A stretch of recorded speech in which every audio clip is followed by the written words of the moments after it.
Hello, welcome to Tiger Paws. Today we have with us two of our Washington High School staff members. We have Megan Goubeaux and Spike Ridgley. And they're here today to talk a little bit about some recent awards that they received.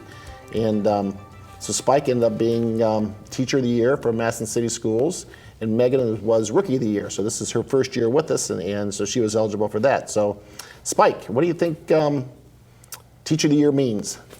It means a great deal to me. Very, very happy, very excited to have the honor, and just very proud to represent Massillon City Schools. Right, and you're born and raised here, right? And you went to high school here, and, Yes. So tell us a little bit about.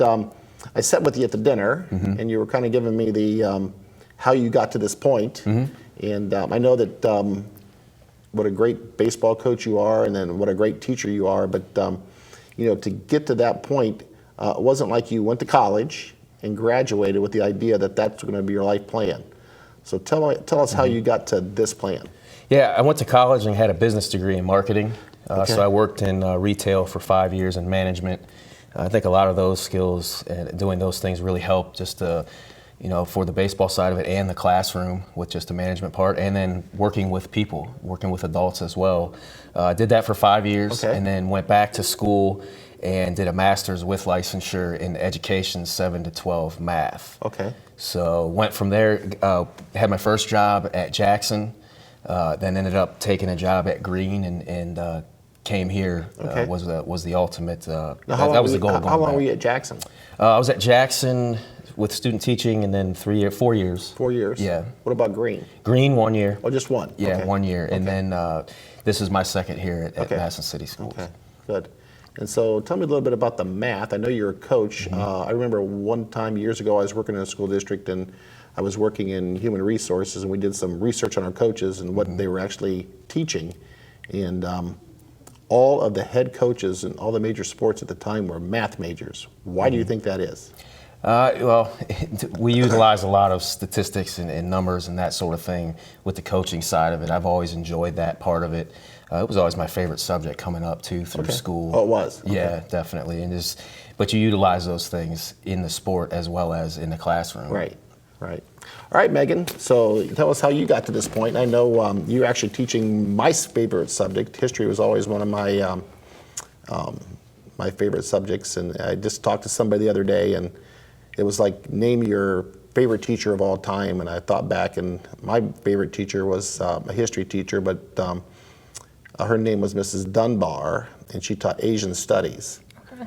And I liked it because the whole class, she just made everything fun. It was all activity-based, and but I liked history before that, but if I had my druthers, if I had to go back to school and start over, I probably would choose your vocation. But tell us how you became a first-year history teacher here at Washington High. Yeah, well, I went to University of Akron. Okay. I knew I wanted to be a teacher in high school. Okay. I had some really great high school teachers. Okay. It wasn't the social studies teacher that wanted me to teach, though. It was actually my English teacher. Okay. Yeah, but history was always my favorite subject. I really liked it. But yeah, I went to Akron and went and got my bachelor in education. Okay. And I didn't really know much about Massillon before I got here, but I love the school, and I have some really great kids this year. Okay. So yeah. Good. Well, so what was the history part of it? What in your life, or was there something that kind of pushed you over the edge towards history, or? I just found it really interesting. Okay. I like the storytelling part of it. It's more of like a story than it is math. I couldn't remember the algorithms. But I like the why people do things the way they do, and like the personal aspect of it. Okay. So now what subject do you teach? I teach world history and American government. Okay. Okay, those two things. So I imagine from the time that I was in school, those things have changed. Like for the world history part, how much of it is current? And when I say current, I'm talking like within the last 25 years. Yeah, that's actually interesting. I just mentioned that today in class, that there are things, we don't really think about history as like every day is we're creating history, right? 9/11, we get up to roughly, close to 9/11. We talk about Cold War and 9/11 is where we kind of stop off. And that happened when I was a kid. Right. So it's just interesting to be teaching that. I just never thought I would be doing that, I guess.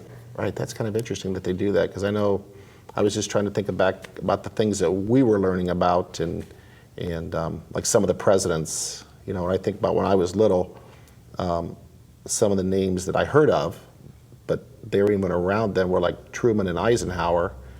And nowadays, that would probably be like Reagan and Clinton and things like that, if you're talking about American history. So, and those people weren't even around when I was, learning myself. So, Right.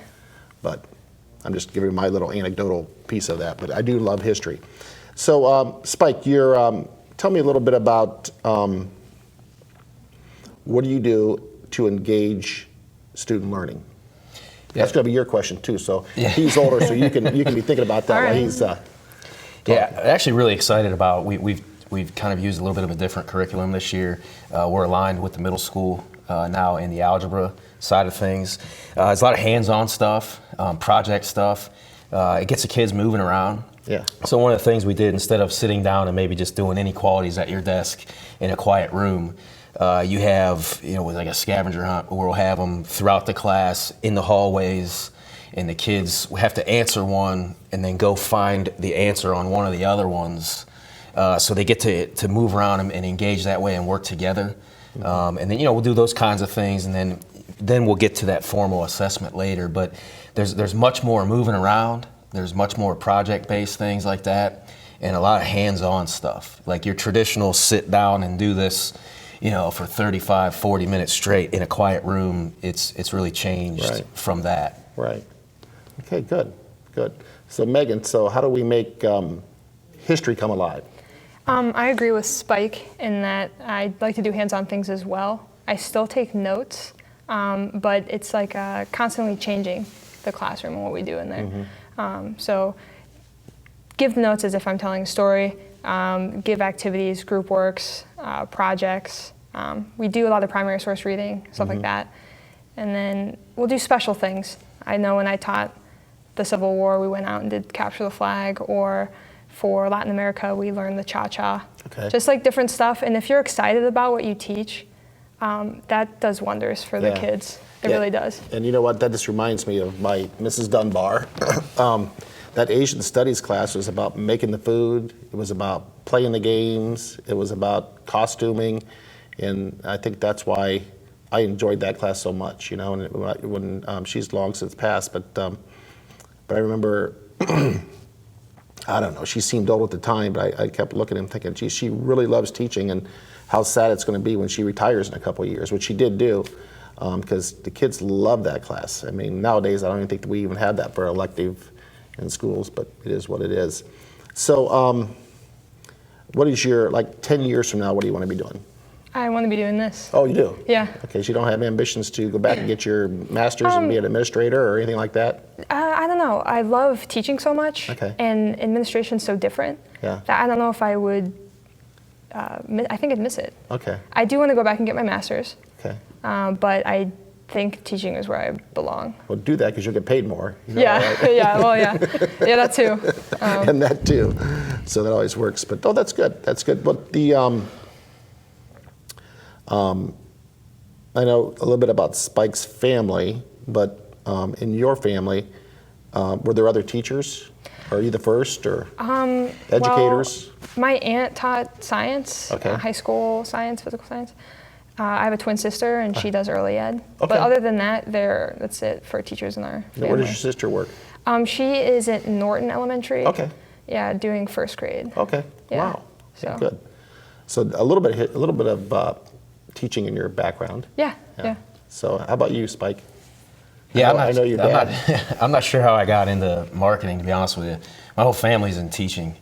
Yeah. But yeah, I mean, if 10 years from now, if I could still be doing this, I do enjoy teaching a lot. I think about maybe doing administration, but I think I would only want to do that if I was still allowed to coach. Yeah. I enjoy coaching a lot.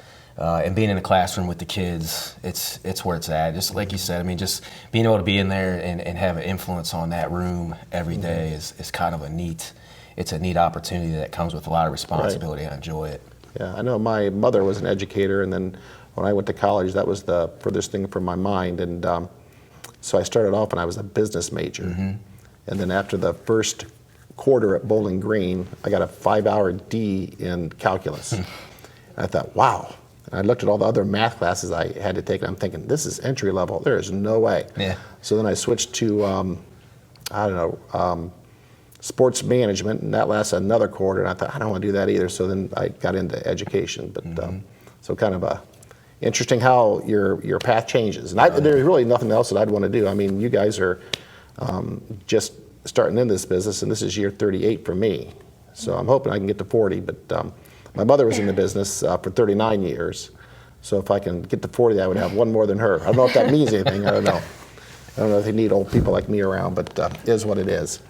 So I always ask my guests, like, just to tell us like one thing that